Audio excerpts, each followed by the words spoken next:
Assalamualaikum warahmatullahi wabarakatuh. Alhamdulillahi rabbil alamin wassalatu wassalamu ala asyrafil anbiya'i wal mursalin sayyidina Muhammadin wa ala alihi wa sahbihi ajma'in.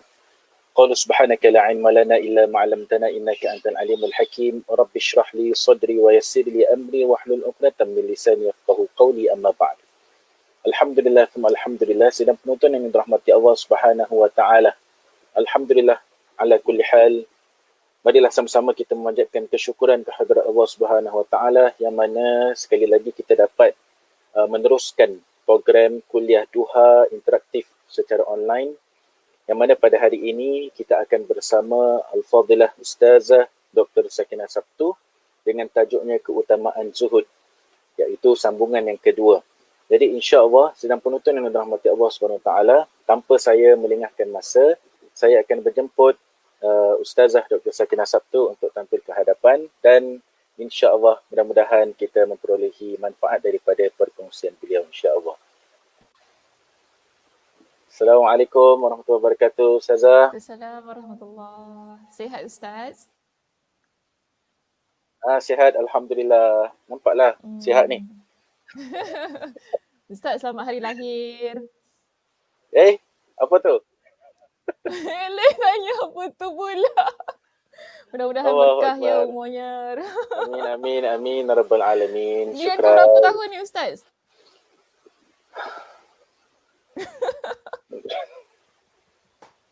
Tak apalah, kita masih muda, kita boleh kasi tahu. Rahsia pula umur dia. Jarang orang lelaki nak rahsiakan umur ni. Tak. Saya tak rahsia. Sebab tu saya cakap kalau orang muda dia tak rahsia. Oh ya. Kalau saya 1986. So saya pun tak tahu berapa 1986. 33 Cik. Oh, mudanya Ustaz, masya-Allah, tabarakallah. Terasa tua saya di sini. Aduh. Tak adalah Ustazah, insya-Allah sama-sama walaupun kita umur berusia, insya-Allah hati masih muda insya-Allah. Amin. Amin. Baik, Ustazah apa khabar, sihat? Sihat alhamdulillah. Alhamdulillah. Selamat Raya Mak Batin Selamat Raya. Kita masih raya ke? Kita masih Syawal tu. Berapa ni? Dah tak ingat dah Ustaz Syawal ke berapa. Hari-hari sama je. 18 ke 19 Syawal agaknya. Rasanya kan, lah. Hari-hari sama je. Rasa macam dah tak tahu dah. Itulah. Apa ni, masa pantas berlalu lah Ustazah. Ramadan Betul. pun masih kata orang tu macam baru semalam Ramadan. Hari ni macam baru masuk bulan Syawal. Tapi tu Syawal pun dah nak tinggalkan kita. Betul. Dah nak masuk bulan Raya depan Haji dah. Bulan depan dah korban dah. Tapi itulah kita tak dapat korban kat Singapura tak apalah. Semua harap maklum lah. Kan? Betul, kita ada alternatif lain. InsyaAllah mudah-mudahan syiar tu diteruskan ala kulli hal. InsyaAllah. Okey, baik. Sidang penonton yang dirahmati Allah SWT. Terima kasih sekali lagi kita dapat bertemu dalam rancangan kuliah duha secara interaktif bersama dengan asatizah yang kami undang daripada Masjid Syakirin ini. Dan alhamdulillah insya-Allah Ustazah Dr. Sakinah Sabtu akan teruskan menyampaikan kuliahnya. InsyaAllah nanti kalau ada masa yang lebih, kita akan berinteraksi dengan Ustazah dengan soal jawab lah. Yang mana tajuk kita pada kali ini akan sambung Ustazah. Betul, kita sambung hadis kita. Keutamaan zuhud InsyaAllah. Baik. Jadi tanpa saya melengahkan masa, saya persilakan Ustazah untuk menyampaikan kuliahnya. Falyatafadhali mashkur.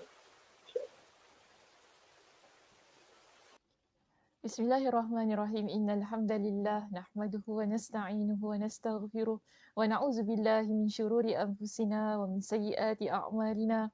Man yahdihillahu fala mudhillalah wa man yudlilhu fala hadiyalah. Wa asyhadu an la ilaha illallah wahdahu la syarikalah wa asyhadu anna Muhammadan 'abduhu wa rasuluh. Amma ba'd. Rabbi shrah li sadri wa yassir li amri wahlul 'uqdatam min lisani yafqahu qawli. Rabbi zidni ilma warzuqni fahma. Allahumma inna nas'aluka ilman nafi'a wa rizqan tayyiba wa amalan mutaqabbala. Assalamualaikum warahmatullahi wabarakatuh. Kepada muslimah sekalian, apa khabar semuanya? Tadi Ustaz Syahid kata selamat hari raya, mungkin tak salah jugalah untuk saya ucapkan sekali lagi selamat hari raya kepada jemaah kita daripada Masjid Asy-Syakirin. Dan alhamdulillah hari ini kita dapat bertemu sekali lagi untuk menyambung perbincangan hadis kita yang ke-31 Tak silap saya sebelum kita cuti rehat pada bulan Ramadan kemarin, kita dah bincangkan pada bahagian yang pertama berkenaan dengan hadis keutamaan zuhud. Jadi siapa yang ada bukunya, kita guna buku ini. Oh buku ni Ustazah. Oh buku ni. Okey, sebab ada beberapa masjid ada, tak silap saya dua masjid juga saya guna buku yang sama. Jadi di Asyakirin juga saya gunakan kitab ini. Maka kalau sesiapa yang ada kitabnya boleh dipersilakan untuk buka, dan kita berada pada hadis yang ke-31. Okey, hadis yang ke-31. Dan hadis yang ke-31 kita bincangkan berkenaan dengan keutamaan zuhud. Mungkin boleh saya ulang sedikit perbincangan kita pada bahagian yang pertama. Yang mana kita ada bincangkan pada masa itu berkenaan dengan sabda Nabi SAW, yang mana ada seorang lelaki datang bertemu dengan Nabi SAW. Lalu dia bertanya kepada Nabi SAW, yang mana dia minta kepada Nabi agar tunjukkan kepada dia, kalau dalam bahasa Arabnya ataupun dalam matan bahasa Arabnya di sini disebutkan dalam hadisnya, dullani ala amalin idza amiltuhu ahabbani Allah wa ahabbani an-nas. Dia tanya kepada Nabi, wahai Rasulullah, maknanya dia minta kepada Nabi, wahai Rasulullah, tunjukkanlah kepada aku amalan yang jika aku melakukannya, Allah akan cinta kepada aku dan manusia juga akan cinta kepada aku. Jadi di sini apa kata Nabi SAW bila mendengar permintaan daripada lelaki itu tadi? Dan Nabi kata kepada dia, izhad fid dunya yuhibbakallah. Zuhudlah engkau di dunia, maka Allah akan cinta kepada engkau. Lalu Nabi kata apa? Wazhad fima fi aidin nas. Dan zuhudlah engkau terhadap apa yang ada di tangan manusia. Maka yuhibbakan nas. Manusia akan cinta kepada engkau. Okey. So, kita bincangkan hadis itu pada bahagian kita yang pertama, dan pada bahagian yang pertama kita masuk pada perbincangan berkenaan dengan definisi zuhud. Apa yang dimaksudkan dengan zuhud? Pendapat para ulama berkenaan dengan maksud zuhud. Dan pendapat yang kita ambil pada perbincangan kita yang lalu, kita ambil daripada sudut istilahnya yang umum, disebutkan bahawasanya dari sudut syarak, zuhud bermaksud kita mengambil sekadar yang perlu daripada sesuatu yang diyakini halal. Okay. Dan boleh rujuk kepada perbincangan para ulama yang ada yang dilampirkan dalam perbincangan kitab kita ini. Kalau saya nak simpulkan keseluruhannya beginilah Muslimah, zuhud yang boleh kita fahami ialah bukan kita meninggalkan dunia. Okey, bukan kita meninggalkan dunia, tapi bagaimana kita menjadikan dunia sebagai tempat persinggahan yang mana dia merupakan sebuah tempat yang menjadi jambatan kepada kita menuju ke akhirat. Sebab kalau kita hanya menjadikan dunia sebagai sebuah tempat kita untuk hidup, hanya dunia sahaja. Sebab kita sebagai seorang yang beriman, kita ni percaya ada kehidupan yang lain, iaitu kita ada kehidupan di akhirat kelak, yang mana kehidupannya lebih abadi, yang dijanjikan oleh Allah Subhanahu Wa Taala dalam Al-Quranul Karim, dan juga disebutkan banyak kali oleh Nabi SAW dalam hadis Nabi SAW. Maka kita sebagai seorang yang mukmin, yang beriman kepada Allah, sebagai seorang Muslim, kita beriman bahawasanya ada kehidupan yang lebih abadi, iaitu akhirat. Maka dunia ini adalah tempat persinggahan kita. Okay? Yang menjadi masalahnya ialah bila kita menjadikan kehidupan dunia ini hanya satu-satunya tujuan dan matlamat kita. Jadi orang yang zuhud, yang sebenar-benarnya bukan bermakna dia meninggalkan dunia itu tadi. Tetapi bagaimana dia menjadikan dunia itu benar-benar sebagai tempat persinggahan bagi dia untuk dia menuju ke negeri yang lebih abadi, iaitu akhirat. Okey? Baik. Jadi di sini kita akan masuk kepada, pada hari ini kita akan masuk kepada perbincangan yang berikutnya. Iaitu kalau kita buka pada muka surat 288, kita akan masuk kepada subtopik yang seterusnya. Iaitu yang bertajuk tercelanya dunia kembali kepada perbuatan manusia.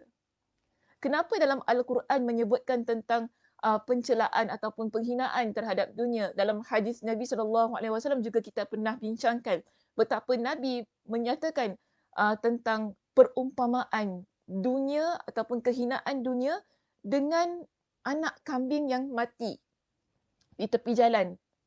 Kan ada perumpamaan yang pernah kita bincangkan. Adakah memang dunia itu sehina yang begitu sekali sehingga kita ni tak boleh langsung untuk mengambil apa yang ada dalam dunia ini? So inilah perkara yang akan kita bincangkan pada hari ini.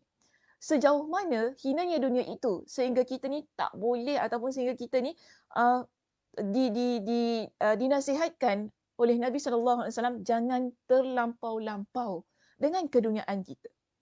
Baik, kita lihat ya dalam perbincangan ini Imam Ibn Rajab Al-Hanbali ketika beliau mensyarahkan hadis ini dalam subtopik yang ingin kita bincangkan, beliau katakan begini, ketahuilah bahawa celaan yang disebutkan dalam Al-Quran dan As-Sunnah, iaitu celaan terhadap dunia yang disebutkan dalam Al-Quran dan hadis Nabi SAW, itu tidaklah kembali kepada waktunya yang merupakan malam dan siang. Celaan yang Allah Subhanahu Wa Taala sebutkan dalam Al-Quran dan juga Nabi SAW sebutkan dalam hadis baginda berkenaan dunia bukan tentang waktunya yang Allah Subhanahu Wa Taala ciptakan. Sebab itu bila kita baca di sini disebutkan bahawa tidaklah kembali kepada waktunya yang merupakan malam dan siang yang datang silih berganti hingga hari kiamat. Kita di dunia ini muslimah, kita ada satu sistem peralihan masa waktu daripada malam dan siang. Adakah itu juga kita panggil sebagai satu bentuk kehinaan? Kerana apa? Kerana ia adalah berkaitan dengan dunia kita yang Allah Subhanahu Wa Taala ciptakan. Adakah ia juga termasuk sekali dalam hal-hal yang Allah Subhanahu Wa Taala sebutkan dalam kategori hina? Sama juga dengan Nabi SAW sebutkan dalam hadis Nabi SAW berkenaan dengan betapa hinanya dunia ini. Adakah ia termasuk sekali dalam bentuk penghinaan tersebut? Jadi Imam Ibn Rajab Al-Hanbali di sini beliau mengatakan tidak sedemikian. Okey, bukan begitu. Kerana apa? Allah jadikan kedua-duanya, iaitu pergantian malam dan siang ini hinggalah ke hari kiamat kelak. Allah ciptakan kedua-duanya itu ialah bagi orang yang ingin berzikir, bagi orang yang ingin mengingat dan menyebut Allah atau ingin bersyukur. Apa buktinya? Dalam teks kita di sini tidak disebutkan tentang hal itu.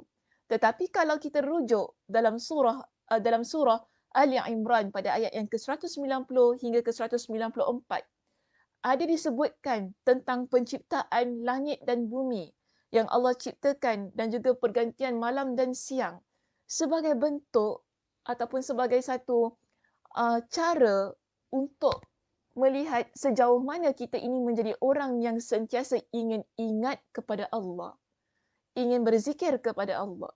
Sebab itu ya muslimah, kalau kita rujuk pada ayatnya, boleh buka siapa yang ada Al-Quran Al-Karim di rumah, mestilah ada di rumah kan. Buka, kalau tidak ada buka apps-nya di dalam smartphone kita ataupun di dalam laptop kita, boleh buka surah Ali Imran pada ayat 190. Sebab Ustazah nak baca ayatnya untuk kita lihat bersama-sama bagaimana Allah Subhanahu Wa Taala merekodkan ayat itu untuk peringatan kepada kita.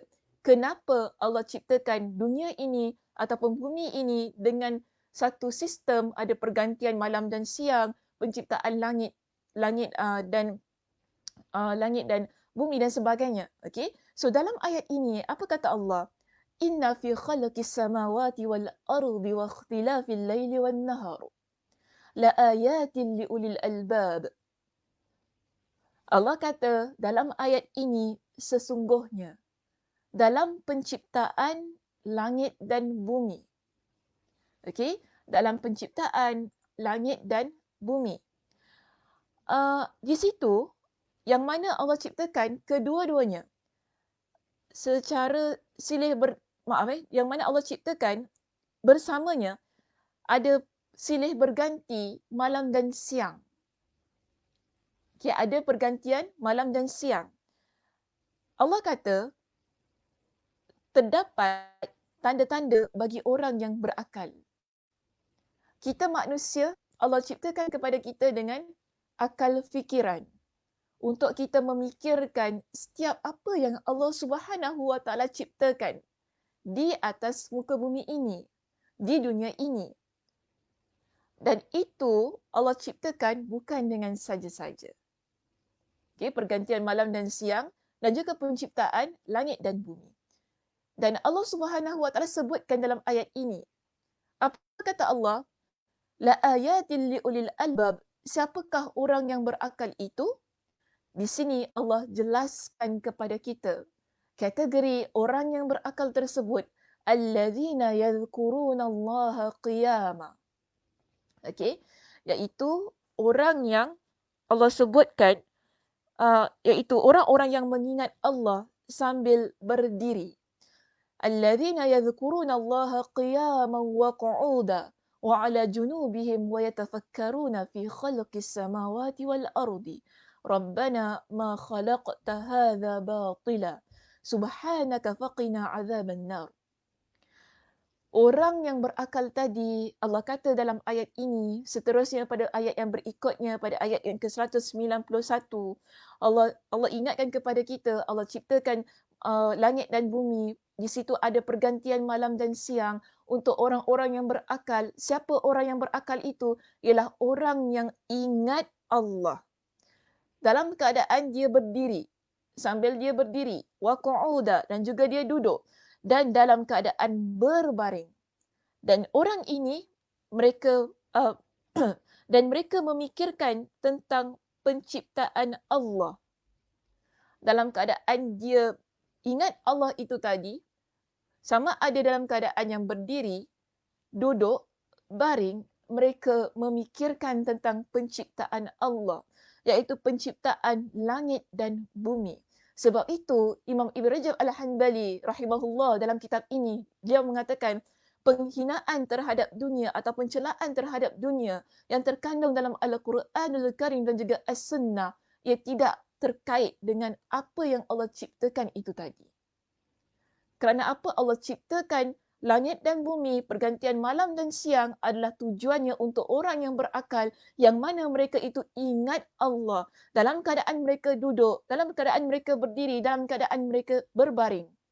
Yang mana dalam ketiga-tiga keadaan itu tadi, mereka ingat kepada penciptaan Allah Subhanahu Wa Taala. Lalu apa doa mereka? Rabbana ma khalaqta hadza batila. Mereka doa kepada Allah, wahai Rabb kami, tidaklah engkau menjadikan ataupun menciptakan itu semua dengan sia-sia. Kita sebagai seorang yang beriman, bila kita ingat, bila kita lihat penciptaan langit dan bumi, kemudian bila kita lihat ataupun bila kita memikirkan tentang bagaimana Allah Subhanahu Wa Taala menggantikan waktu malam dan siang itu tadi dengan begitu smooth, tak ada lambat-lambat, tepat pada masanya. Kan? Tak ada. Kalau kita lah tadi nak start kuliah ni ada lambat juga kan? Betul tak? Ada lambat juga macam start pukul 10, tiba-tiba nak start pukul 10.30. Ada juga kita tu, ada dia punya sistem tu tadi, ada masalah juga. Tapi Allah tidak. Betapa kesempurnaan Allah Subhanahu Wa Taala itu adalah maha segala-galanya. Cantik sangat-sangat. Dan orang yang berakal itu tadi, bila dia memikirkan tentang semua yang ada di atas muka bumi ini, dalam dunia ini, kan? Dalam dunia ini, maka dia tahu Allah ciptakan segala-galanya itu tadi bukan dengan sia-sia. Okey? Bukan dengan sia-sia. Dan sebab itu, orang yang berakal itu tadi kan, orang yang beriman yang berakal yang berdoa itu tadi, mereka juga memohon kepada Allah, faqina azaban nar. Maka peliharalah kami dari siksa api neraka. Kerana apa? Kita sedar dengan kekuasaan Allah yang menciptakan langit dan bumi, dengan kekuasaan Allah yang menjadikan pergantian malam dan siang begitu cantik sekali, tepat pada masanya, tepat pada keadaan dan konteks sesuatu negeri, suatu tempat dan sebagainya. Sebab bila kita kata pergantian malam dan siang, ada tempat tak sama macam kita di Singapura, betul tak? Ada tempat mungkin sekarang ni kita tengah waktu siang, dia sedang waktu malam. Tapi bagaimana Allah Subhanahu Wa Taala menjadikan ia dengan begitu sempurna? Ia adalah atas kuasa Allah Subhanahu Wa Taala. Kalau kita mungkin kita perlukan manpower yang begitu ramai untuk ni. Okey, dekat sini start pukul 10, dekat sini 10.30, dekat sana start pukul 11, dekat sana start pukul 12 dan sebagainya. Malam je kita di sini, malam, ada waktu siang masih, ada waktu malam masih lagi di tempatnya masih lagi ada sinar matahari. Itu semua adalah penciptaan Allah yang begitu agung sekali. Sebab itu, orang yang beriman, yang berdoa kepada Allah itu tadi, mereka sedar. Ini adalah kekuasaan Allah, ini adalah keagungan Allah yang tak mampu kita sebagai manusia biasa yang beriman kepada Allah ini untuk sangkal segala-galanya. Sebab itu kita tahu dengan kekuasaan Allah, Allah mampu mengazab kita. Bila kita melakukan dosa dan juga maksiat, maka atas dasar itu dalam doa ini kita doa kepada Allah, lindungilah kami daripada seksa azab api neraka. Dan dalam doa yang berikutnya, untuk orang yang mengingati pergantian malam dan siang itu tadi, yang ada di dunia kita ini, yang bukan termasuk dalam kategori celaan, yang Allah sebutkan dalam Al-Quran dan juga As-Sunnah, yang Nabi SAW sebutkan dalam As-Sunnah, itu dalam hadis Nabi. Orang yang beriman itu tadi, mereka doa, Rabbana innaka man tudkhilin nar faqad akhzaitah wa ma lizalimina min ansar. Ya Rabb kami, sesungguhnya barang siapa yang engkau masukkan ke dalam neraka. Sebab tadi kita doa kepada Allah agar lindungi kita daripada siksaan api neraka. Okey? Agar lindungi kita daripada siksaan api neraka. Maka di sini, kita kata, dalam doa kita, kita sebutkan sesungguhnya siapa yang engkau masukkan ke dalam neraka, maka sungguh telah engkau hinakan dia. Sesiapa yang Allah masukkan dia ke dalam api neraka, sesungguhnya Allah hinakan dia. Dan tidak ada bagi orang-orang yang zalim seorang penolong pun. Orang yang melakukan kezaliman, maka tidak ada seorang yang dipanggil sebagai penolong pun bagi mereka di hari kiamat kelak ataupun dalam api neraka Allah itu kelak. Okey. Dan seterusnya lah ya, muslimah doanya nanti boleh rujuk pada ayat 190 hingga 194. Yang pentingnya saya ingin ambil pada ayat yang 190 itu tadi. Dan juga ayat 191. Sebagai bukti bahawasanya penciptaan dunia ini ada sisi baiknya. Ada sudut yang baiknya yang kita sebagai hamba Allah, bila kita lihat ia merupakan bentuk pahala bagi diri kita. Okey? Baik, seterusnya di sini kita balik kepada perbincangan teks kita. Disebutkan juga, dan celaan juga tidak dialamatkan ataupun tidak ditujukan, iaitu celaan terhadap dunia tidak ditujukan kepada tempat dunia, iaitu tempat tinggal kita di dunia ini, iaitu bumi yang Allah jadikan bagi manusia sebagai hamparan dan tempat tinggal. Sekarang ni Allah ciptakan kepada kita dengan dunia, iaitu bumi. Bumi ini adalah sebagai tempat hamparan yang kita menginap padanya, yang kita tinggal dalamnya. Betul kan? Sekarang ni kita tinggal di mana? Kita tak tinggal di planet lain. Kita berada di bumi. Okey? Berada di bumi dan kita berada di tempat satu hamparan yang Allah ciptakan khusus untuk kita jadikan tempat tinggal dan meneruskan kehidupan kita setelah kita lahir di dunia ini. Dan disebutkan di sini, kerana semua itu adalah di antara nikmat Allah terhadap hamba-hambanya.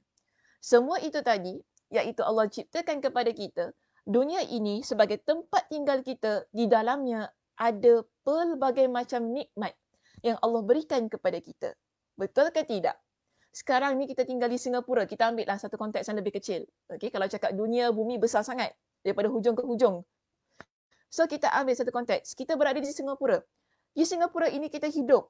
Kita jadikan ia sebagai tempat tinggal. Ini adalah bumi Allah.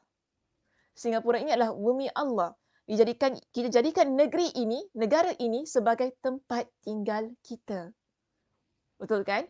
Kita jadikan ia sebagai tempat tinggal kita di mana di dalamnya ada pelbagai macam nikmat yang Allah telah hamparkan ia sebagai satu bentuk penghidupan kepada manusia. Apa nikmat-nikmat yang lain? Di tempat yang kita tinggal ini, kita ada air. Di tempat yang kita tinggal ini, kita ada kehidupan-kehidupan lain seperti tanam-tanaman, binatang haiwan, maksudnya binatang peliharaan kita. Kita ada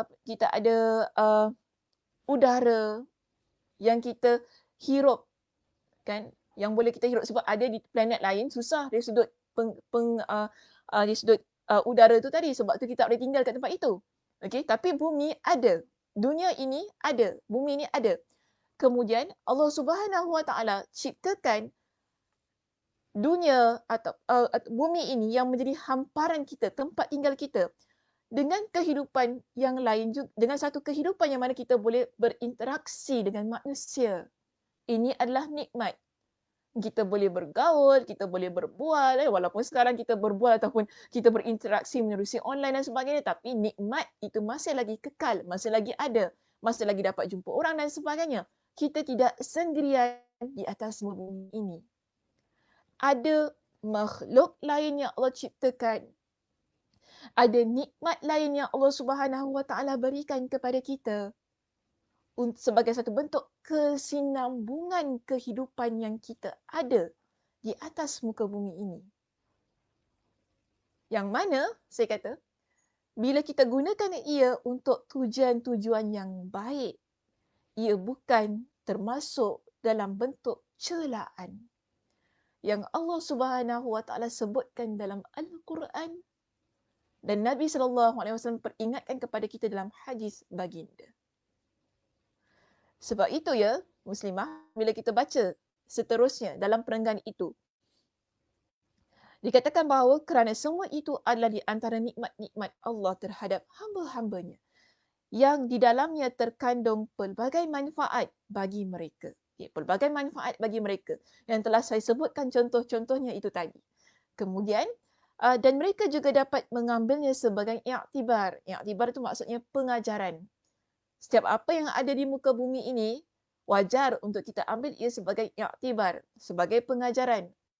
Untuk kita fikir, untuk kita insafkan dalam diri kita ini, supaya apa? Kita jadi hamba Allah yang lebih dekat kepada dia. Kita jadi hamba Allah yang lebih mengakui segala apa yang telah ada di sekitar kita yang berupa nikmat itu tadi adalah daripada Allah Subhanahu Wa Taala. Sebab itu, disebutkan ia adalah sebagai i'tibar bagi diri kita. Lalu, dan katakan sebagai petunjuk kepada keesaan penciptaannya, juga kuasa dan keagungannya. Petunjuk bagi diri kita sebagai seorang yang namanya hamba. Dalam diri kita sendiri ya, kalau kita fikir betul-betul, hatta pada diri kita sendiri, tak perlu lihat pada tempat-tempat yang jauh. Lihat pada diri kita sendiri, setiap yang ada dalam diri kita adalah petunjuk bahawa Allah itu adalah maha segala-galanya. Allah ciptakan dengan penuh keagungannya, okey? Allah ciptakan dengan penuh kekuasaannya terhadap apa yang ada pada diri kita dan juga apa yang ada pada sekitar kita. Kita tak mungkin ada Muslimah. Kita tak ada di atas muka bumi ini tanpa keizinan Allah Subhanahu Wa Taala. Kita tak ada apa yang kita miliki pada hari ini tanpa keizinan Allah Subhanahu Wa Taala. Sebab itu disebutkan dalam penjelasan hadis ini, semua yang kita ada, apa-apa yang Allah ciptakan itu tadi, dia adalah petunjuk bagi diri kita tentang keesaan Allah, tentang kekuasaan Allah, tentang keagungan Allah Subhanahu Wa Taala. Dan juga kita lihat di sini, kalau tadi pertama apa cakap kalau penciptaan langit dan bumi, pergantian malam dan siang, dan kalau bumi yang Allah ciptakan sebagai tempat hamparan untuk kita meneruskan kehidupan kita sebagai seorang hamba Allah, manusia ini. Bukan termasuk celaan, bukan termasuk sesuatu yang Allah maksudkan di dalam Al-Quran berkenaan dengan kehinaan dunia, dan juga Nabi SAW sebutkan berkenaan dengan kehinaan dunia itu dalam hadis baginda. Dari sudut mana tentang dunia ini yang sebenarnya yang ingin kita kaitkan tentang kehinaan itu tadi? Kan? Dari sudut yang mana? Maka di sini dijelaskan kepada kita, tetapi celaan tersebut dialamatkan ataupun ditujukan kepada perbuatan-perbuatan manusia, iaitu perbuatan-perbuatan kita di atas muka bumi ini yang terjadi di dunia. Apa yang kita buat, kita sebagai makhluk Allah ini, yang kita buat di atas muka bumi ini, itu sebenarnya yang dimaksudkan dengan celaan yang terdapat di dunia. Yang mana dijelaskan lagi, kerana pada kebanyakannya hal itu terjadi tidak sebagaimana yang terpuji akibatnya. Yang mana maksudnya begini ya muslimah, setiap apa yang kita buat di atas muka bumi ini, kebanyakannya ia menyebabkan perkara-perkara yang tercela. Atau dengan kata lain, banyak perbuatan kita di atas muka bumi ini, ia adalah berkaitan perbuatan-perbuatan yang Allah larang. Perbuatan-perbuatan yang Allah pesan kepada kita jangan buat. Contoh, kenapa dunia ini tercela? Kerana berlakunya rasuah. Contoh, kenapa dunia ini tercela? Kerana kita sebagai manusia, mungkin ada antara kita yang berzina. Maaf saya gunakan perkataan itu takut kasar, tapi kena sebut juga. Mungkin ada antara kita yang berada di atas muka bumi ini berzina, buat perkara-perkara yang Allah larang. Itu maksudnya, itu yang menyebabkan dunia ini jadi tercela. Kerana apa? Perbuatan tangan kita sebagai manusia yang Allah ciptakan di atas muka bumi ini. Perkara-perkara mungkar, perkara-perkara jahat yang kita buat di atas muka bumi ini. Menzalimi orang lain, menyakiti orang lain. Mungkin ada antara kita yang menyeksa binatang contohnya. Kan? Mungkin ada antara kita yang merosakkan tanam-tanaman, yang mencemarkan udara, yang menyebarkan penyakit, yang menyebarkan virus dan sebagainya. Inilah yang menyebabkan dunia itu tercela. Sebab itu, disebutkan di sini ialah kerana pada kebanyakannya hal itu terjadi tidak sebagaimana yang terpuji akibatnya, tetapi sebaliknya justru akibatnya mendatangkan mudarat. Kan apa yang saya sebutkan tadi contohnya, mungkin ada antara kita yang kita sebagai makhluk Allah yang Allah ciptakan di atas muka bumi ini, kita mencuri, kita memberikan rasuah, menerima rasuah, kita menzalimi orang lain, ada antaranya yang berzina dan sebagainya, menyebarkan penyakit dan sebagainya. Ini adalah perbuatan-perbuatan yang mendatangkan mudarat. Yang mendatangkan mudarat. Bukan sahaja untuk kehidupan kita, tetapi kepada kehidupan yang ada di sekitar kita. Ia merosakkan kehidupan yang ada di muka bumi ini. Sebab itu, bila kita rujuk dalam surah Al-Hadid, pada ayat yang ke-20, apa kata Allah tentang dunia ini? I'lamu, ketahuilah. Annamal hayatud dunya, ketahuilah bahawa kehidupan dunia la'ibun wa lahwun wa zinah. Kehidupan dunia ini sesungguhnya ia adalah satu kehidupan yang berbentuk permainan, senda gurauan dan juga perhiasan. Wa tafakhur, dan juga ia adalah bentuk kebanggaan yang mana kalian sebagai manusia saling berbangga-bangga. Wa takathurun, dan juga kalian sebagai manusia saling berlumba-lumba fil amwali wal aulad. Yang kalian lakukan di atas muka bumi ini, yang kalian jadikan ia sebagai bentuk kebanggaan, sebagai bentuk untuk kita saling berlumba-lumba di bahagian yang mana? Iaitu pada harta dan juga anak. Kita berlumba-lumba dalam hal itu. Dan kalau kita nak rujuk, sebab dalam kitab kita ni hanya disebutkan sebahagian sahaja, ya, muslimah, daripada ayatnya. Sebab itu saya nak baca hingga ke habislah ayat itu supaya kita lebih jelas tentang apa yang ingin dimaksudkan oleh Allah Subhanahu Wa Taala tentang dunia yang merupakan yang disebutkan sebagai apa tadi? La'ibun, sebagai permainan, lahwun iaitu senda gurau, sebagai zinah iaitu perhiasan kita sebagai manusia, dan juga sebagai bentuk tafakhurun, sebagai bentuk kita saling berbangga, dan takathurun sebagai bentuk kita saling berlumba-lumba itu tadi. Dan Allah kata apa? Ada perumpamaannya yang disebutkan dalam ayat ini. Dalam surah Al-Hadid pada ayat yang ke-20, Allah kata kamathali ghaithin a'jabal kuffara nabatuhu thumma yahiju fatarahu musfarra thumma yakunu hutama wa fil akhirati azabun syadidun wa maghfiratun minallahi wa ridwan wa mal hayatud dunya illa mata'ul ghurur. Last sekali Allah kata begitu tentang kehidupan dunia ini. Allah kata dalam ayat ini, ketahuilah, saya ulang sekali lagi ya muslimah, daripada awal ayat itu tadi.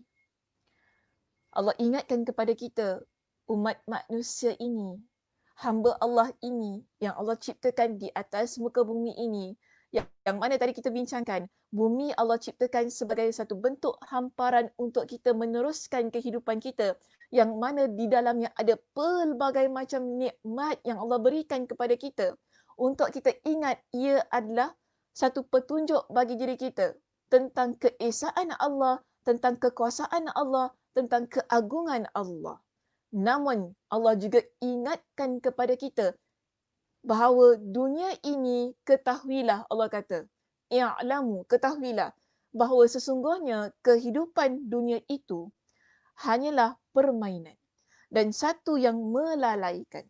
Okey, dan perhiasan dan juga satu bentuk kemegahan antara kamu, serta berbangga-bangga untuk kamu saling berbangga-bangga tentang harta, tentang anak. Bagaimana? Seperti hujan. Seperti hujan yang tanam-tanamannya mengkagumkan. Para petani. Okey, para petani ni bila dia akan jadi orang yang begitu risau bila hujan tak turun kan. Kerana apa? Ia boleh merugikan dia untuk tanam-tanaman yang telah dia usahakan. Jika hujan tak turun, dia akan menjadi satu bentuk yang menggelisahkan hati dia. Tapi bila hujan turun, ini kata Allah dalam ayat ini, bila hujan turun, dia adalah sesuatu yang mengkagumkan kepada para petani itu tadi. Ya, dia mengkagumkan kepada para petani itu tadi. Kemudian tanaman itu menjadi kering dan kamu lihat warnanya kuning kemudian hancur. Tapi setelah tanaman itu ditimpakan dengan hujan ataupun diturunkan dengan hujan, betullah dia akan menghasilkan sesuatu yang begitu baik, begitu indah kepada kita. Kemudian, tapi adakah ianya kekal? Persoalannya, adakah ianya kekal? Tidak. Tanam-tanaman itu kelak dia akan jadi kering. Okey, setelah dia berubah menjadi kekuning-kuningan kan, kemudian dia akan hancur. Tanam-tanaman itu dia akan hancur. Kita kena restart balik. Betul tak? Kita kena tanam balik, kita kena letak baja semula untuk restart all over again tentang tanam-tanaman itu tadi. Bermakna ia tidak kekal. Kehidupan kita di atas muka bumi itu juga begitu. Kerana setiap yang bernyawa, dia akan pasti mati. Betul tak? Setiap yang bernyawa, dia akan pasti mati. Kita juga adalah begitu. Maka di sini, Allah ingatkan kepada kita, kita ni bernyawa. Allah berikan kepada kita dengan nikmat kehidupan di atas muka bumi ini. Apa yang perlu kita buat di atas muka bumi ini sebagai orang yang akan mati itu tadi? Kan? Yang mana Allah kata, Allah ingat kepada kita, dunia kita tak kekal di dalamnya kerana kita akan tinggalkan. Kita adalah hamba Allah yang akan mati, muslimah. Kita akan tinggalkan dunia ini yang Allah ciptakan sebagai bentuk permainan, senda gurau, perhiasan, yang mana kita jadikan dunia itu tempat yang kita sering saling berbangga-bangga antara satu dan yang lain. Berbangga-bangga dari sudut apa? Oh, kita ada rumah besar. Kita tunjukkan kat member kita, kau tengok rumah aku besar lah. Okay, rumah aku 3 room flat gitu kan. Tapi rumah aku besar. Rumah kau 3 room flat, VTO je kecil. Tak ada heranlah aku. Kita bangga dengan bentuk dunia yang kita ada itu tadi. Mungkin ada orang duduk kat kondo, walaupun kondo kecil kan, tapi dia bangga sebab apa? High class duduk kat kondo ni. Tapi orang yang duduk banglo, dia lagi bangga daripada orang yang duduk dekat kondo. Sebab itu Allah kata, dia adalah bentuk saling berbangga-bangga antara satu dan yang lain. Dari sudut fil amwal, dari sudut harta. Dan Allah kata, dia adalah bentuk takathur. Dunia ini yang akan kita tinggalkan, yang tak kekal untuk kita ini, kan, dia akan jadi satu bentuk takathur. Takathur itu maksudnya apa? Kita ni saling berlumba-lumba untuk mendapatkan keduniaan itu tadi tanpa kita sedar. Satu hari kita akan tinggalkan ia. Satu hari kita akan tinggalkan semua yang kita usahakan, yang kita berlumba-lumba itu tadi. Jadi bila Allah ingatkan kepada kita dalam surah Al-Hadid pada ayat yang ke-20 itu tadi, untuk ingatkan kepada kita, ingat, dunia ini tak kekal. Dia adalah permainan, dia adalah satu perhiasan. Kita sebagai hamba Allah di atas muka bumi ini, maka kalau kita jadikan dunia itu semata-mata tujuan kehidupan kita, kita akan jadi orang yang rugi. Sebab itu saya nak terus pergi kepada akhir penghujung dalam surah Al-Hadid pada ayat yang ke-20 itu tadi. Apa kata Allah?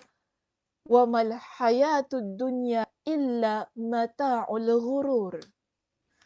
Allah kata pada ayat itu, dan kehidupan dunia ini tidak lain Allah pesan kepada kita, hanyalah kesenangan yang menipu. Semua ini adalah bentuk yang menipu diri kita. Yang kita kejarkan itu tadi, dari sudut fil amwali wal aulad. Kan? Fil aulad tu macam mana? Dari sudut anak ni kan, kadang kita bangga dengan anak. Betul tak? Ada orang dia bangga dengan anak dia. Anak saya gitu, anak saya gini. Kan? Dia memang betul-betul lah bangga kebanggaan dia, bentuk kebanggaan dia. Jadi jadikan anak tu sebagai satu bentuk kebanggaan dia di dunia. Yang mana dia hiasi anak dia dengan hal-hal keduniaan. Ini bentuk kebanggaan. Anak ini ujiannya kepada kita muslimah. Betul tak? Anak kita tu ujian. Ni yang selalu saya nampak beginilah. Orang perempuan dia memang selalu. Orang lelaki ni kurang. Bukan saya kata tak ada, tapi kurang. Yang sentiasa mengejar dunia ini dari sudut tafakhur wa takathur. Dari sudut berbangga-bangga, saling berlumba-lumba. Dari sudut nak menghiasi anak tadi kan, dengan kebanggaan kita adalah selalunya orang perempuan. Kebanyakannya, minta maaf ya muslimah-muslimah semua, kebanyakannya orang perempuan. Dia bangga dengan, anak saya gini, anak saya itu. Kalau boleh anak saya mesti bagus, mesti pandai supaya saya boleh bangga dengan member saya yang kat sebelah ni. Macam tu kan. Supaya saya ni boleh bangga anak. Sebab tu kadang-kadang kalau anak kita ni dia tak bagus ke apa, kita stres. Kita orang perempuan paling stres. Kenapa anak saya tak bagus ni? Kenapa dia tak ini? Kenapa? Tanpa kita meraihkan sebab anak ni dia ada kelebihan dan kekurangan yang tersendiri. Anak kita muslimah tak sama dengan anak orang lain. Kena ingat itu. Mungkin anak orang lain, dia belajar 24 hours, dia dapat straight A's. Tapi anak kita, dia belajar 24 hours, kenapa tak dapat straight A's? Kita stres. Tapi kita jangan lupa, anak yang Allah jadikan atau anak yang Allah berikan kepada kita itu tadi, sebagai nikmat kita di dunia ini, dia adalah bentuk ujian bagi diri kita. Kita nak hiasi dia itu dengan apa? Dunia sahaja ataupun kedua-duanya. Dunia dan akhirat.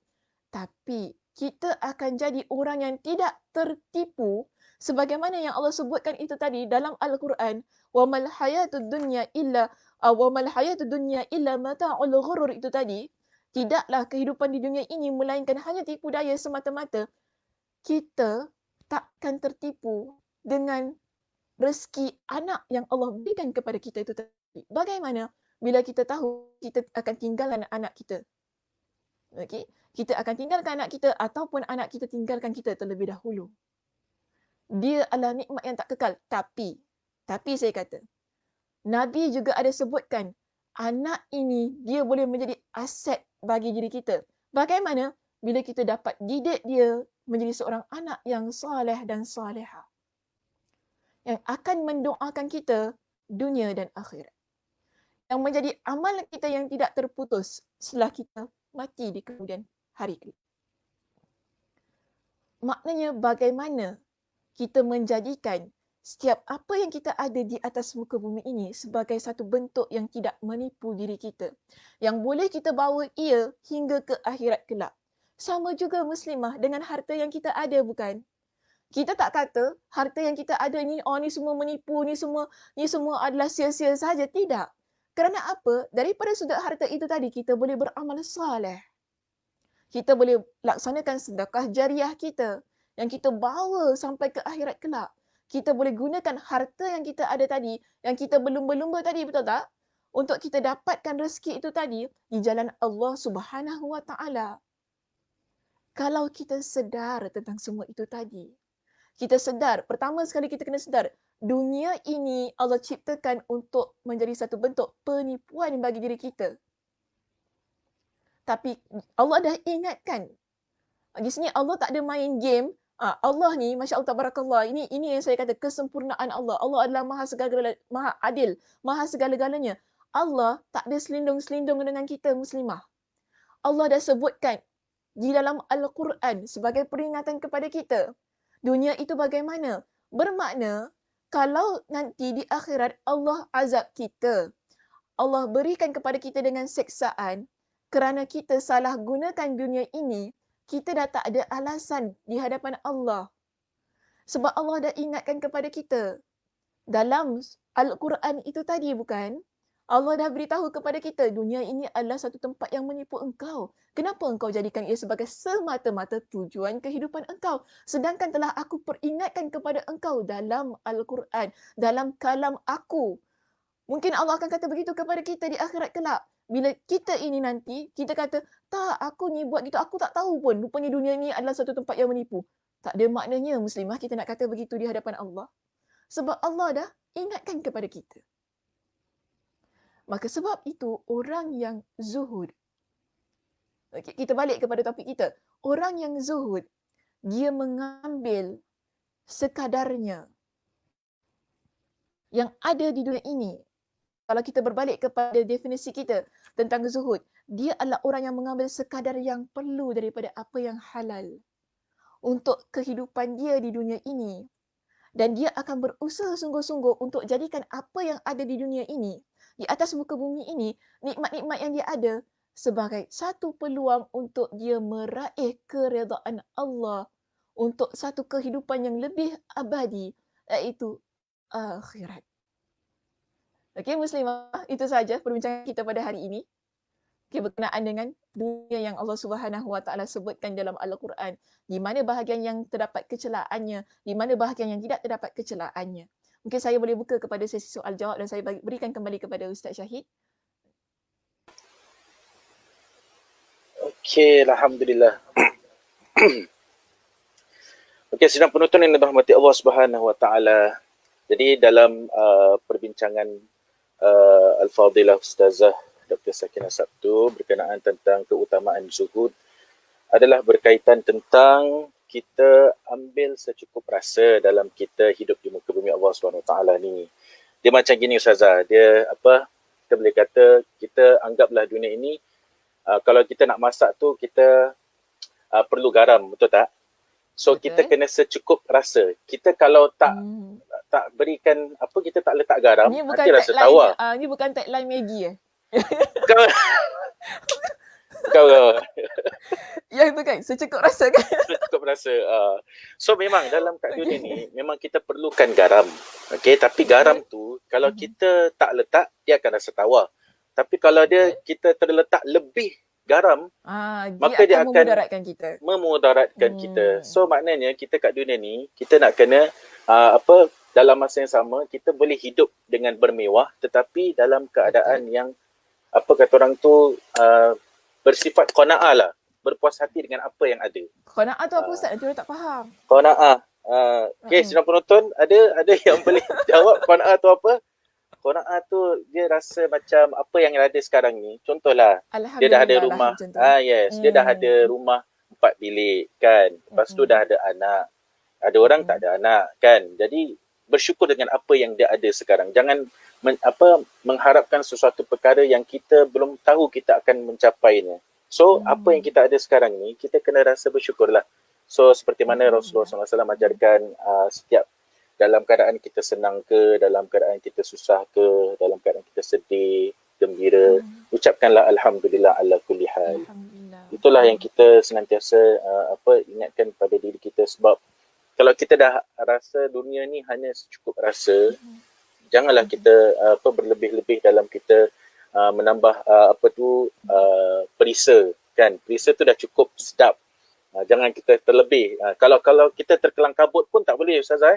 Kita dah tak boleh kelang kabut dalam, contohlah dalam berdoa pun kita tak boleh kelang kabut. Kita nak kena relax. Isti'jal kan. Kalau isti'jal kita jadi macam ni. Jadi macam siapa ni? Aziz Satar. Bila dia masak dia masak lauk kan. Dia kan ada pula dia masukkan cerita Aziz Satar. Okey, macam mana? Dia dah terlalu yang dia punya garam kan, jatuh tu kan dia kan si Sudin pula dia bangsa lepas dah masak tu dia cakap dengan Aziz, kau rasa tak apa aku rasa ni? Aku macam makan ayam ni asam macam keras ni kan. Si Aziz pula dia main sembrono dia cakap, kalau aku dah lapar ni aku makan dia kayu ke batu ke, aku makan aja. Sekali betul-betul makan kayu. Betul macam kayu. So actually kita jangan gopoh-gapah, sebab tu gopoh-gapah jadilah yahoo kan, garam tu turun habis, lauk semua masin. Yang jatuhkan garam tu buat-buat macam tak tahu pula kan. So yang lain pula jadi sasaran, memudaratkan orang lain. Betul lah juga. So cuma Ustaz, mungkin saya boleh tambah sedikit. Boleh Ustaz kata kalau kita suka dan kita suka ke kita duka, kita ucap alhamdulillah ala kulli hal. Tapi sebenarnya ada perbezaan dari sudut ucapan alhamdulillah itu tadi, sebagaimana yang Nabi SAW ajarkan dalam hadis baginda. Nabi kata begini, bila kita suka terhadap sesuatu perkara, kita ucap alhamdulillahillazi bi ni'matihi tatimmus shalihat. Tapi kalau kita tak suka lihat kepada satu perkara, kita ucap alhamdulillah ala kulli hal. Ada dua alhamdulillah, tapi ucapannya berbeza. Itu cara sunnahnya yang Nabi ajarkan bila kita nak panjatkan rasa alhamdulillah itu tadi dalam kedua keadaan yang berbeza. Mungkin itu sedikit penambahan daripada. Terima kasih Ustazah. Mungkin Ustazah boleh ulang sekali lagi alhamdulillah yang tatimul ni'mat tu. Mungkin yang sunnah je. Ustaz tahu Ana pernah ajar benda ni di dalam kuliah. Ana tanya lagi. Ana tanya cik makcik kan. Cik, kalau kita suka kita cakap apa, cik tu tak ingat Ustaz tahu dia jawab apa. Tak apa Ustazah, macam ni senang. Kalau kita suka, kita ucap alhamdulillah yang panjang. Kalau kita tak suka, kita ucap alhamdulillah yang pendek. Astaga. Dia macam sabar. Kunut ya Allah. Boleh tahan juga itu je kita ingat. Aduh cik, Subhanallah. Subhanallah. Apa cik ni? Alah, ingat panjang pendek je lah Ustazah. Tak payah ingat. Tak boleh lah macam gitu kan. Kita ni nak ingat yang betul. Betul. Kita nak mengikut sunnah. Jadi betul-betul lah kita ikut sunnah. Tu betul lah kan. Boleh je buat panjang pendek kat situ. So kita lihat gini, kalau kita happy, kita suka melihat satu perkara kan yang menyenangkan hati kita, kita ucap apa? Alhamdulillahillazi bi ni'matihi tatimmus shalihat. Alhamdulillahillazi bi ni'matihi tatimmus shalihat. Tapi kalau kita ada lihat satu perkara yang kita tak suka, yang tak menyenangkan hati kita, yang kita tak happy, kita rasa macam tak best lah benda tu. Tapi tetap kena ucap alhamdulillah tadi kan. Betul. Alhamdulillah ala kulli hal. Alhamdulillah ala Sebab kulli hal. Mungkin kalau senang ke ataupun nikmat, kita senang kita ucapkan alhamdulillah. Tapi kalau dalam keadaan kita susah, duka, lara, putus asa, kecewa dan sebagainya kan, rasa macam orang tu mungkin yang tak biasa mengucapkan kalimah Alhamdulillah. Bila kita suruh untuk sebut Susah sikit Alhamdulillah, lah. memang berat lah kan. Tetapi Berat, itulah betul. yang diajarkan oleh baginda Rasulullah SAW untuk kita amalkan dalam seharian kehidupan kita. So ada tak soalan-soalan daripada sidang penonton yang dirahmati Allah Ya, Subhanahu Wa yang boleh kita Taala? ambil. Okay, yes. Sekejap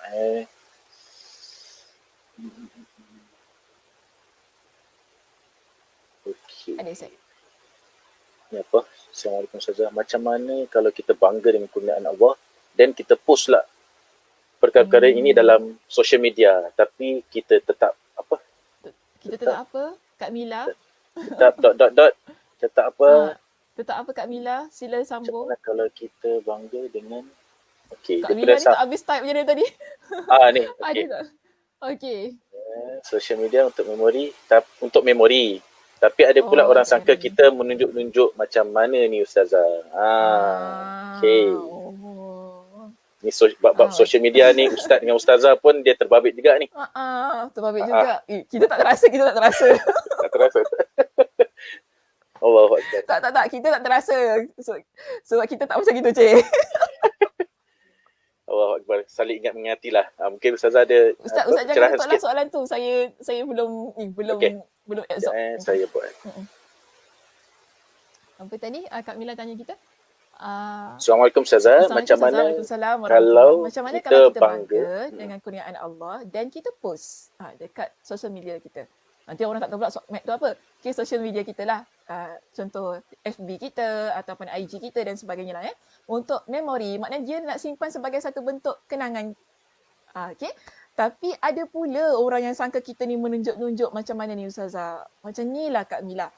Saya ni kalau dalam hal yang begini, saya selalu kata gini. Terpulang kepada orang itu nak menilai dari sudut yang bagaimana. Yang penting kita tahu apa yang kita buat itu bukan kerana untuk menunjuk-nunjuk. Sebab kita ni, Kak Mila, kalau kita fikir apa orang nak cakap, kita akan berhenti daripada buat apa yang kita nak buat. Hidupnya macam tu. Contoh kan kadang-kadang kita nak buat benda baik, tapi kita risau apa nanti orang akan cakap dan sebagainya. Ada orang, dia nak jadikan social media dia sebagai satu bentuk ataupun satu platform untuk dia menyebarkan kebaikan. Saya ambil contoh begini. Dia nak menyebarkan kebaikan. Tapi mungkin ada satu masa dia kata, mungkin ada satu masa orang mula komen. Orang kata, alah nak tunjuk lah tu kau tu baik sangat. Tolong orang, bagi orang makan dan sebagainya. Mungkin begitu. Dia akan jadi orang yang mula meragui apa yang dilakukan itu. Dia kata, alah nanti kalau buat pun orang kata gini kan. Orang kata, aku ni tak ikhlas dan sebagainya. Kalau orang yang benar-benar dia ikhlas kerana Allah, dia buat satu perkara, dia tak terkesan dengan apa yang orang sebutkan bagi diri dia. Dia akan teruskan. Dia akan teruskan perbuatan itu. Ataupun kelakuan-kelakuan baik yang dia lakukan. Dan kalau untuk kes yang Kak Mila sebutkan ini tadi, tentang kita mungkinlah kita nak post gambar rumah kita kan. Kita nak post gambar anak kita excel dalam examination dia apa kan. Kita nak post kita pergi jalan-jalan dan sebagainya. Ada orang mungkin rasa mentang-mentang lah travelling sana sini sibuk nak tunjuk apa kan. Mungkin ada orang cakap begitu. Betul ada orang cakap begitu. Itulah sama-sama amboi Ustaz. Dia pula kenakan kita. Tu sibuk nak tunjuk. Langsung Sakinah tu sibuk lah. Tunjuklah dia tu pergi dia pergi Switzerland ke apa kan. Sibuk lah tunjuk pergi Norway ke apa kan. Macam lah dia seorang. Sampai jatuh buku. Sampai macam lah dia seorang. Pergi tempat. Kita pun pergi juga. Tak tunjuk pun sibuk nak. Kadang-kadang begini. Social media ini dia adalah lifestyle kita pada hari ini. Okay, lifestyle kita pada hari ini. Betul tak? Zaman mak-mak kita memang tak ada benda-benda macam ini. Saya rasa kalau zaman mak kita ada mungkin dia buat juga. So zaman kita ni adalah kita panggil ia sebagai satu lifestyle, satu bentuk kehidupan yang mana kita memang hidup dengan cara yang sedemikian. Tapi tapi dia begini, dia bergantung juga pada niat kita tu bagaimana. Kita nak jadikan ia tu bagaimana. Kalau kita memang nak jadikan ia sebagai satu tempat untuk kita simpan memori kita. Kenangan-kenangan kita bersama dengan ahli keluarga kita, adik-beradik kita, dengan anak kita ataupun berkenaan dengan apa yang berlaku dalam kehidupan kita. Dipersilakan. Namun kalaulah tiba-tiba ada orang yang kata itu, kata ini, itu biar antara dia dengan Allah Subhanahu Wa Taala. Saya selalu mempunyai prinsip yang sedemikian. Kau nak cakap apa? Cakaplah. Okay, kau nak kritik apa? Kritiklah. Yang penting kita tahu apa yang kita buat. Selama mana yang kita buat itu adalah masih lagi berada di atas jalan Allah. Maksudnya tidak melanggar syariat. Betul. Ada orang pun memang juga pegang macam tu. Kau nak cakap apa kau cakap lah. Tapi dia buat benda dosa. Itu masalah. Itu tak boleh. Maksud di sini, maksud saya ada juga syaratnya. Selama mana kita post gambar kita yang menutup aurat contohnya lah kan. Kita post gambar kita yang tidak melampau-lampau keterlaluan, tidak menghina orang lain. Sama mana masih lagi dalam batasnya, masih lagi dalam keadaan yang Allah izinkan. Maknanya tidak ada larangan perkara-perkara ataupun kita post gambar-gambar yang tidak apa yang gambar yang kita selalu sebut yang nanti orang letak caption, letak muka orang tu, kita panggil apa ya benda? Apa dia? Tu Kalau apa? Yang ada letak misai semua kan? Misai ke, ataupun nanti kalau dia ambil gambar orang tengah gini lepas tu ada caption ke apa tu. Kita panggil apa ya benda tu? Yang GIF tu GIF kan? I think so lah. Yang nanti kan kita saya setuju. Ada letak muka, ada letak muka artis gitu. Ke. Orang buat yang dia lucukan. Yang dia lucukan. Itu bagi saya ialah bentuk penghinaan sebenarnya. Orang tu redha ke tidak kita ambil gambar dia kemudian kita ubah kepada satu caption ataupun satu dialog yang mungkin melucukan. Orang tu redha ke tidak? Kan? Yalah, kadang-kadang kadang-kadang orang-orang yang ternama kadang-kadang di dikotak-katik kan macam seolah macam dia ambil sedikit lepas tu dia caption dia orang berbual lain tapi dalam itu maksud saya dia ada kan, satu dia istilah translate benda yang yes. Dia sebut tu apa tu? Meme ke Mimi? Mana? Dia cakap saya pun benda-benda meme betul lah. Meme. So itu sebenarnya ramai orang tak tahu. Secara halus saya secara halus dia sebenarnya menghina orang lain.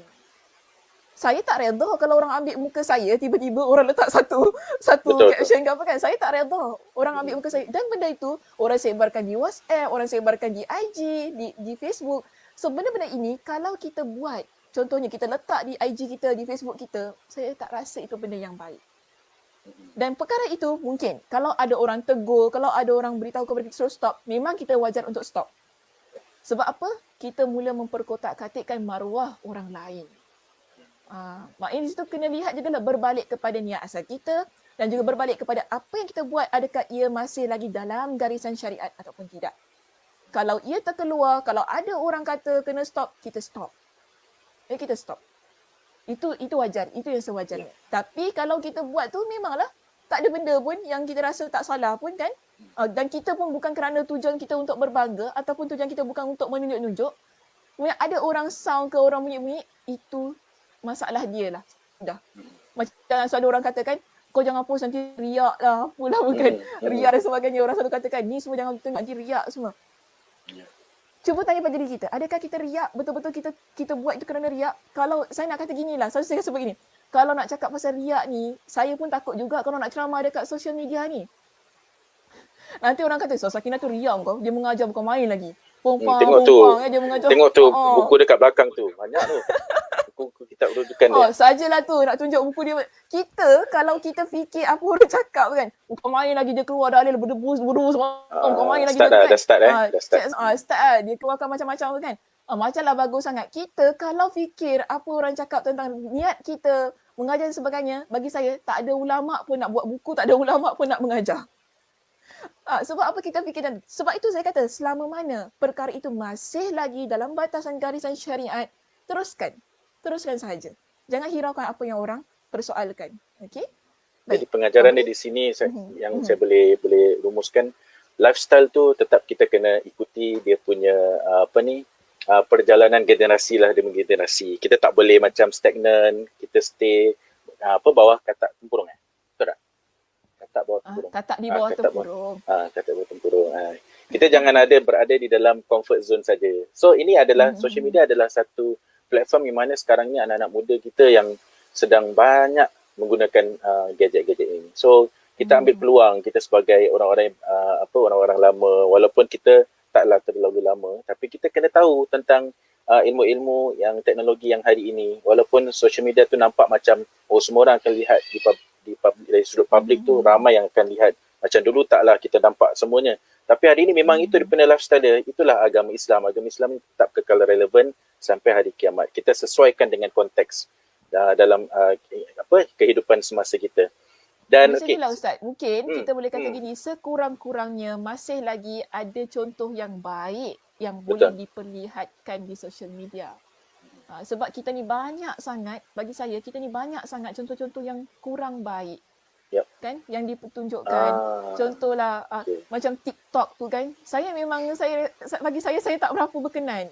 Kita buat, kadang-kadang betul, ada muslimah pakai tudung, tapi menari, tunjuk aurat dan sebagainya, bergoyang di hadapan kamera dan sebagainya, ikut rentak lagu. Kan itu bagi saya dia adalah sesuatu yang tak seharusnya sebagai seorang muslimah yang menjaga auratnya untuk dia lakukan. Kita ni ada batas-batas yang boleh kita buat, ada juga perkara yang boleh kita raikan. So, kalau kita nampak benda-benda ini begitu berleluasa, apa peranan kita sebagai seorang yang ada ilmu untuk kita tampilkan social media kita itu tadi? Okay, kita nak buat apa dengan social media kita? Adakah kita nak tampilkan benda yang sama sebagaimana yang dilakukan oleh orang lain? Sebab tu saya kata dia penting dan sekurang-kurangnya ada contoh yang mana youth kita boleh lihat, mungkin ibu-ibu kita boleh lihat, kan? Bapa-bapa kita boleh lihat. Bapa-bapa lihat FB dan juga IG Ustaz Syahid lah ya. Jangan lihat IG dan FB saya. Okay. So, yang boleh mereka lihat contoh yang baik. At least bagi saya ada sesuatu yang manfaat yang boleh diraih oleh orang yang inginkan manfaat itu tadi. Kalau kita stop terus, bermakna kemungkaran itu dia berleluasa dan orang hanya didedahkan dengan kemungkaran 24 hours. Tanpa ada sikit pun contoh baik yang diperlihatkan. Okey? So kirakan Ustazah dia perlukan keseimbangan lah kan. Betul juga. Memang dalam dunia ini memang Allah SWT ciptakan kedua-duanya. Ya, ada yang baik, ada yang tidak baik. Tetapi dalam masa yang sama Allah minta kita untuk berusaha untuk melakukan kebaikan itu untuk menghapuskan kejahatan. Ada orang tegur kita sebut lah. Meme lah. Oh, meme. Minta maaf lah ya. Huruf hijaiyah meme. Okay. Kita tak reti sangat benda-benda ni. Kalau saya sebut direct je meme. Sama lah macam saya tadi sebut kan? Meme. Okey, sini ada terima kasih, soalan. Betulkan sebutan kita. Terima kasih banyak. Okey, jadi kita dah tahulah meme bukan nun Meme. Okey. Okey, daripada Khairun Nisa Said Salim. Assalamualaikum Ustazah. Betulkah orang yang terlalu cintakan dunia akan ditimpa penderitaan? Oh, insya-Allah. Insya-Allah. Warahmatullahi Khairun Nisa. Ini kita punya ni. Topik kita lah. Tak, Khairun Nisa ni kita punya teacher di Masjid Syakirin. Oh, teacher. Masya-Allah. Teacher di mana? Teacher. Syakirin. Teacher di bahagian mana? Bahagian Oh, kita kat Masjid Syakirin kita ada Karim. Karim ni dia untuk childcare. Oh, okey. Kira macam kalau ada parents yang bekerja, orang boleh hantar anak mereka di situ. So kita ada. Yes, ni barulah kita punya inisiatif. Oh, ni baru ya. Tapi since COVID kan, so kita berhenti buat. So tak boleh lah Silakan Ustazah. Baik, begini. Khairun Nisa, teacher Khairun Nisa. Waalaikumsalam warahmatullahi teacher. Tengah teacher lah. Betul. Itu kita tak nafikan. Sebab begini ya, orang yang terlalu cintakan dunia, dia akan lupa tentang akhiratnya. Okay? Dan dia akan hanya fokus pada kehidupannya di dunia. Dan dia akan jadi orang, mungkin saya kata tak semua orang, tapi kebanyakan orang, dia akan jadi insan yang lupa bahawasanya setiap perkara di atas muka bumi ini yang dia buat akan ada balasannya. Sebab itu, orang yang terlampau cintakan dunia, dia kadang-kala ataupun kebanyakan di kalangan mereka yang tak kisah tentang halal dan haram.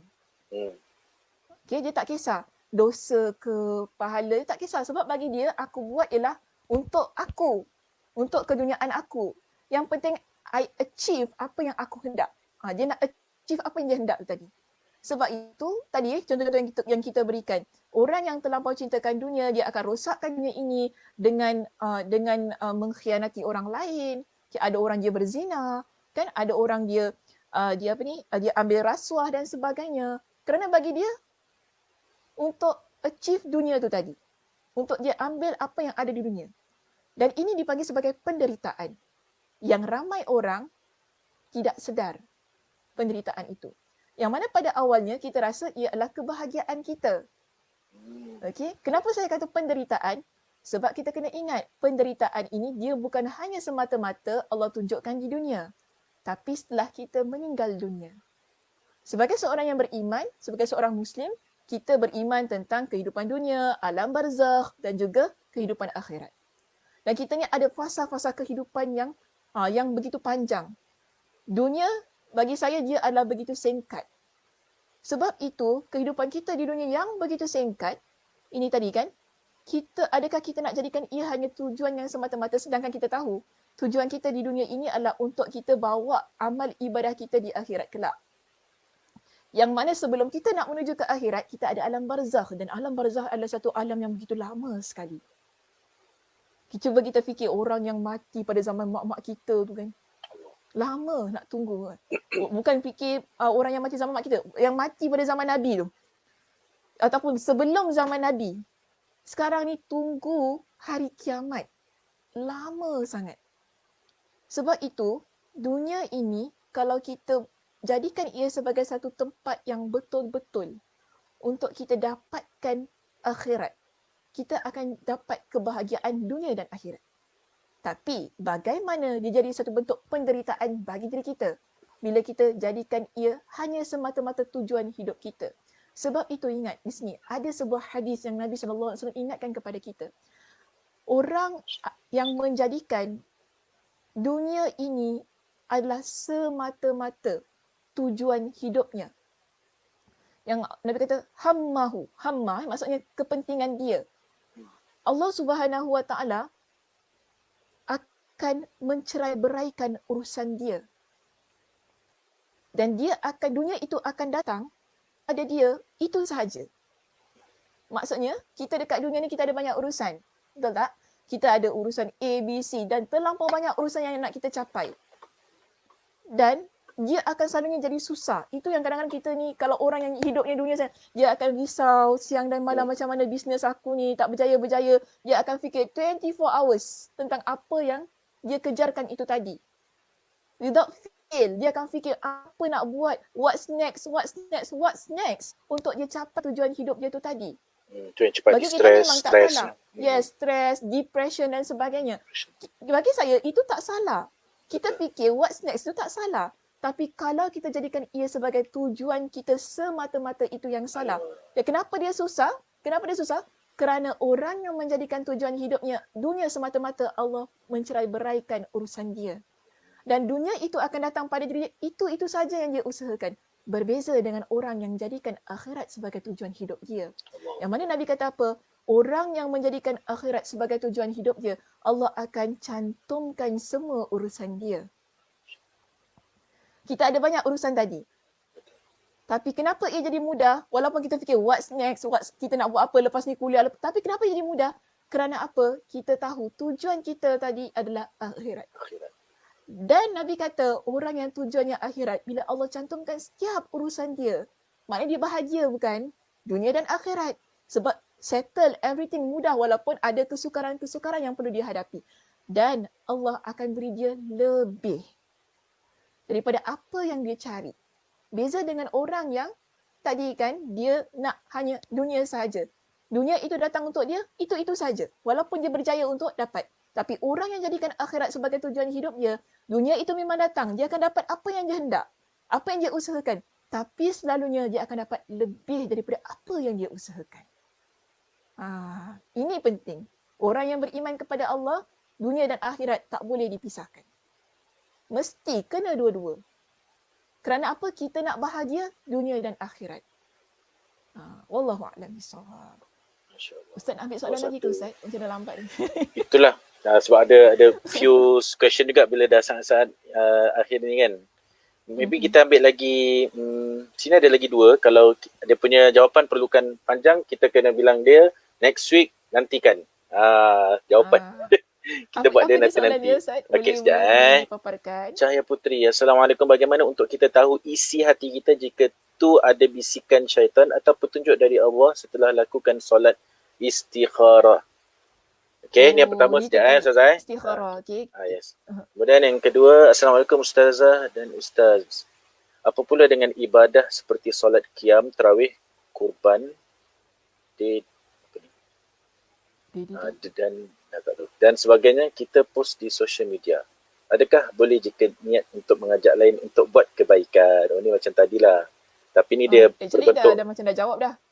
ni berbentuk ritual lah, macam dia punya solat qiyam dia, solat tarawih. Dia masih lagi berbalik kepada niat kita. Niat lah, betul. Walaupun benda tu baik, tapi kalau niat kita masih untuk dapatkan, contohlah kita nak dapatkan followers yang ramai kan, viewers yang ramai, itu pun kadang-kadang boleh menjejas kita punya intention yang pada awalnya murni, tetapi akhirnya perkara yang baik tu menjadi perkara yang boleh mengakibatkan penderitaan.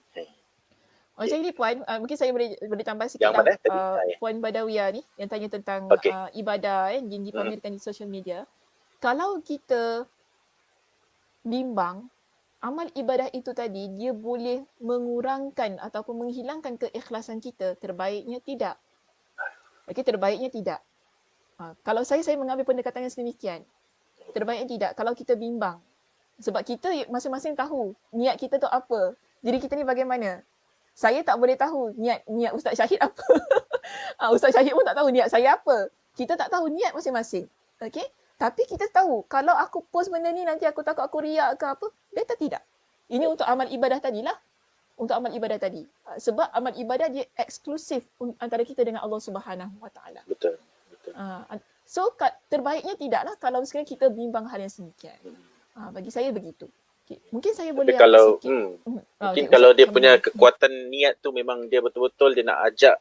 Mungkin dia kena tengok demografi lah juga. Kadang-kadang kalau kat Singapura ni atau mungkin kat negara-negara luar memang perlukan that kind of situation. Maybe diorang langsung tak tahu macam mana nak solat, contohlah. Betul. Diorang punya alam pula alam maya, banyak menggunakan alam maya, lagi-lagi di COVID ni kan.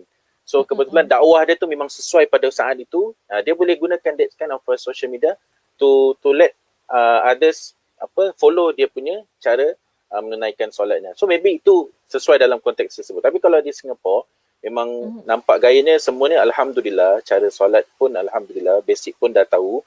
So kalau kita nak tunjulkan tu, kita lihat pada niat kita jugalah. Macam kita rasa ada sedikit niat kata orang tu, ini mesti ada orang suka aku ni bacaan. Itu je saja kita dah kena tarik. Kita dah tak boleh post. Tapi kalau ada kita problem tu.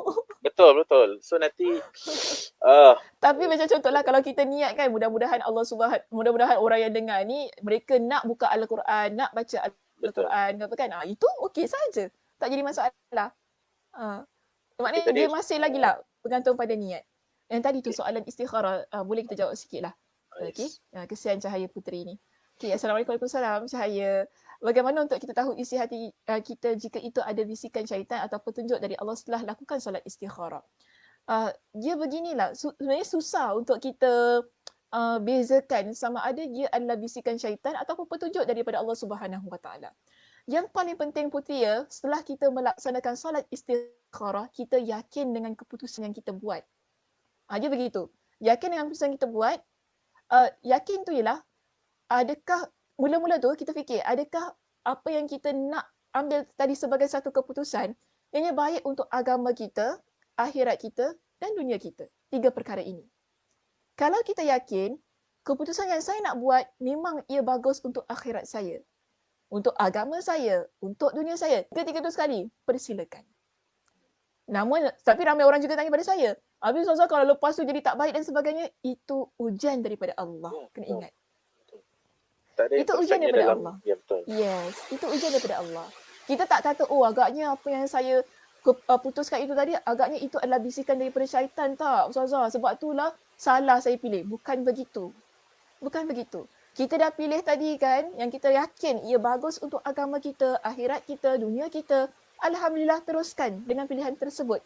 Namun, kalau sebenarnya berlaku sesuatu yang tidak kita ingini, bermakna itu ujian daripada Allah Subhanahu Wa Taala. Dan jangan lupa, Allah beri ujian kepada orang yang Allah cinta. Yes. Bukti Allah sayang kepada seseorang. Supaya kerana apa? Bila kita ni ada ujian, kita lebih dekat dengan Allah Subhanahu Wa Taala. Mungkin pilihan yang kita buat itu tadi, pilihan yang mana Allah takdirkan juga supaya kita lebih dekat dengan Allah Subhanahu Wa Taala menerusi ujian-ujian yang Allah berikan kepada kita. Wallahu a'lam bishawab. Yes, la yukallifullahu nafsan illa wus'aha. Ya, betul. jadi maksudnya di sini apa yang Allah SWT uji kepada kita, Allah tahu yang awak boleh lakukan sebaiknya dengan ujian yang dihadapi. Jadi darjat kita tu semakin meningkat di sisi Allah SWT tu. Ya, maqam kita tu lah. Maksudnya kita punya level tu kita dah naik sebab kita dah melalui fasa-fasa sedemikian. So bila kita katakanlah dalam situasi kita berjumpa dengan anak-anak kita, cucu-cucu kita, so kita ada pengalaman, kita boleh share dengan diorang. So mungkin ini di antara salah satu cara macam mana Allah SWT nak sampaikan dakwah tu melalui keturunan-keturunan mereka. So okay, alhamdulillah, Aisyah Taha ni dia share sekali dengan hadisnya berkenaan tentang alhamdulillahilladzi bi ni'matihi tatimmus solihat. Terima kasih kepada Aisyah Taha, dan begitu juga berkenaan tentang alhamdulillah ala kulli halin. Betul, hadisnya betul daripada Aisyah radhiyallahu anha. Okey, kedua-dua ni betul Ustazah betul. Okey, yalah Ustazah kan pakar dia sudut ni. Alright, so lainnya dia ni nak memberikan sampai terbalik kitab saya ni. Okey lah Ustazah, nak rasa sampai sini saja sebab yang lain semua kita dah. Terima kasih kepada komen-komen semuanya. Ya, terima kasih semua kerana sudi untuk insya-Allah. Mana saya nak hide tadi Nak hide macam mana? Tak tu Mazna mana dia? Okey. Okey, alhamdulillah, terima kasih kepada sidang penonton yang dirahmati Allah Subhanahu Wa Taala atas memberi masa, mengorbankan masa untuk kita mendengar sedikit sebanyak pesan-pesan, nasihat dan sekira peringatan untuk diri saya dan juga sidang penonton yang dirahmati Allah Subhanahu Wa Taala, dan betul juga dengan Ustazah Dr. Sakinah juga. Dan mudah-mudahan setiap apa yang disampaikan itu menjadi satu manfaat dan kita sampaikanlah kepada sesiapa saja yang tidak hadir dalam sesi ini. Ya, sampaikan kepada mereka, kemungkinan mereka lebih mengetahui, lebih faham daripada apa yang kita kongsikan, dan kita sama-sama sharing, dan dalam masa yang sama sharing ini bertujuan untuk kita mencapai keredaan Allah SWT, bukan sharing kerana kita ni lebih tahu daripada lebih pada orang lain kan, aku lebih tahu daripada kau, that's why. So kita tak nak macam gitu. Yang penting kita punya niat tu untuk kita mencapai limardhatillah, keredaan Allah SWT. Dan saya ucapkan terima kasih juga kepada Ustazah Dr. Sakinah Sabtu kerana nak kena bayar lebih ke ni? Sebab lebih. Bayar lebih tak nak. Tak apa, pahala insyaAllah. Apa tadi? Itulah technical issue lah. Selalu gitu. Tak apalah. Kadang-kadang sebab dia StreamYard ni dah lama tak pakai. Saya selalu pakai cuti raya cuti raya dia pun, StreamYard pun dia cuti jugalah. So ala kulli hal, Allah permudahkan dapat juga kita bertemu dalam sesi kuliah duha ini, insyaAllah. Mudah-mudahan kita dapat berjumpa lagi. Kita punya kuliah duha. Okey. Waktunya Okey. So okey, untuk makluman sidang penonton, Ustazah betulkan saya kalau saya silap. Okey. So kita punya kuliah duha untuk Ustazah Dr. Sakinah, kita akan berlangsung pada setiap minggu kedua dan minggu keempat. Betul. Ya. Tapi kalau ada minggu kelima Ustazah? Tak ada, minggu kelima tak ada. Okey. 2 dan 4 je. 2 dan 4 saja Ustaz. Okey, so dia bukan main, dah lah start lambat dia masih nak minta lebih. Okey, so kelas Ustazah akan berlangsung pada setiap bulan, twice lah, a month. Maknanya 2 kali dalam sebulan. Untuk makluman sekalian lah. Walaupun nanti bila masjid dibuka, kalau seandainya diizin Allah SWT, kita tidak bertemu di alam maya, kita bertemu secara fizikal, Ustazah pun akan continuekan Ustazah 2 kali sebulan kan? Okey, tak ada. Itu nanti Ustazah boleh jawab kemudian. Okey, ala kulli hal kita alhamdulillah Ustazah. Kita lihat keadaannya bagaimana. Yes. So apapun kami daripada pihak Masjid Syakirin ucapkan terima kasih kepada Ustazah kerana sudi untuk menerima undangan kami. Dan insyaAllah kalau di lain masa kalau ada kesempatan kita dapat berjumpa lagi dia, sidang penonton, Mungkin Ustazah ada apa-apa Ustazah untuk kita tutup kuliah kita pada hari ini? Tak adalah Ustaz. Tak ada Itu saja. Dah banyak Okey. dah saya cakap tadi. Itulah. Rasanya dah nak sampai pukul jam 12 InsyaAllah. Jadi sinar penonton dan rahmat Allah SWT, saya ambil kesempatan. Sebab apa? Sekarang ni masjid-masjid Singapura kita dah start buka solat fardu. Kan? Pada awal stage masa fasa yang pertama tu, memang kita masih fasa yang pertama. Tapi ni 1A yang kita dah laksanakan Zuhur dengan Asar. Sekarang ni dah fasa yang kita buka daripada subuh sampailah Isyak. Jadi Alhamdulillah, dia fasa demi fasa, peringkat demi peringkat, dia memberi ruang lebih.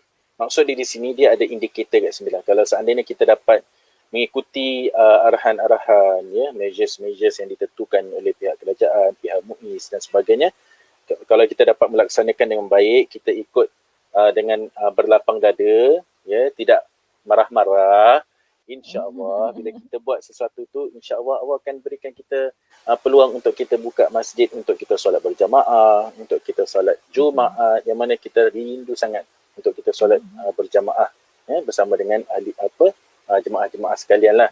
Jadi tapi untuk kita nak mencapai sedemikian, kalau bagi kuliah jangan suruh saya pakai pelitup, saya tak bernafas nanti. Tak. Itu dalam advisory tak dikenakan untuk pakai pelitup. Kalau tiba-tiba boleh bagi kuliah macam pakai pelitup, ya Allah. Saya tak nak. Itu mengganggu pernafasan tu. Kacau ni. Betul lah. Kacau bilau.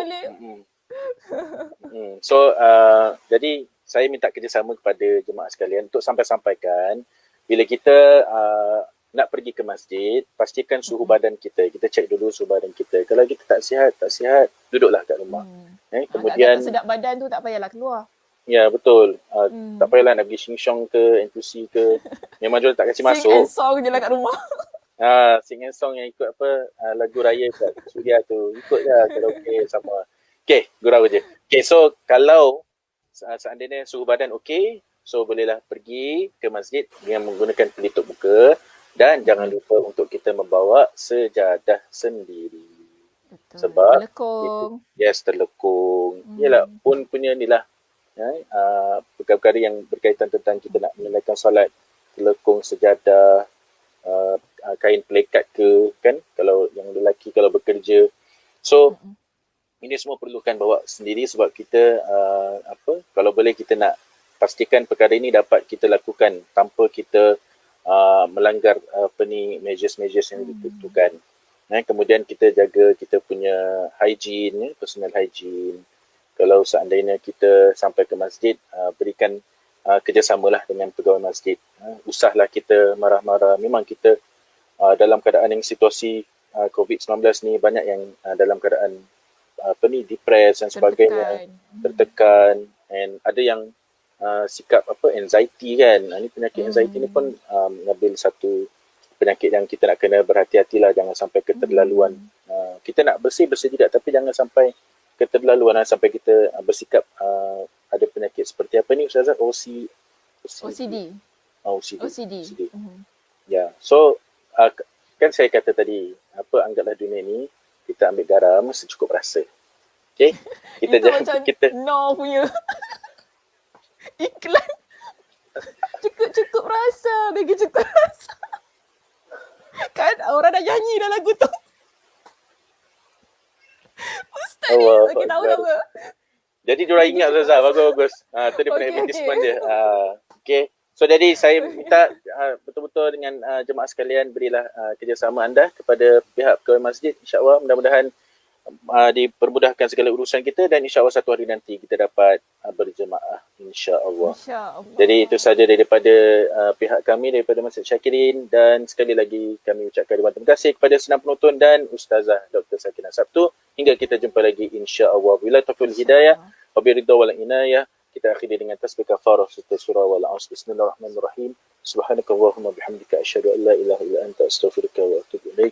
Bismillahirrahmanirrahim. Wal asr innal insana lafi khusr illa alladhina amanu wa 'amilus solihat wa tawassaw bil haqqi wa tawassaw bis sabr. Wa bila tawfiq hidayah fi ridha wal inayah. Wassalamu alaikum warahmatullahi wabarakatuh.